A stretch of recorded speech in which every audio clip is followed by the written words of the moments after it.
মিষ্টি মিষ্টি আর মিষ্টি, যেদিকে তাকাচ্ছি সেদিকেই মিষ্টি, মানে এত মিষ্টি একই ছাদের তলায় আমি অন্তত কখনো দেখিনি।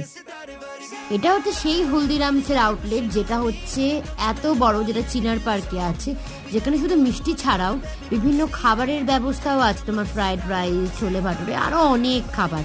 তো সেখান থেকে ট্রাই করেছিলাম তোমার দই বড়া আর ছোলে ভাটুরে। দই বড়া ছোলে ভাটুরে দুটোই আমার অ্যাভারেজ লেগেছে, একদমই খুব ভালো লাগেনি। কিন্তু যেটা এখানে সব থেকে ভালো লাগে, লাড্ডু মিষ্টি, তাছাড়া কত রকমের চকলেটের মিষ্টি এসেছে। এখান থেকেই আমি তোমার ট্রাই করলাম হচ্ছে গোলাপ জামুন, যেটা একদম সফট, আর আমাদের মানে বাঙালিদের মিষ্টির দোকানে গোলাপ জামুন থেকে অনেক আলাদা খেতে। আর যেটা নতুন ট্রাই করলাম সেটা হচ্ছে মুগ ডালের হালুয়া, যেটা আমাকে দেবার্গ খাওয়ালো, যেটাও দারুণ খেতে ছিল। তো বাড়ির জন্য কিছু মিষ্টি শপিং করে বাড়ি চলে এলাম। তোমরা কে কে এই আউটলেটটায় গেছো আমাকে জানাতে ভুলো না কিন্তু।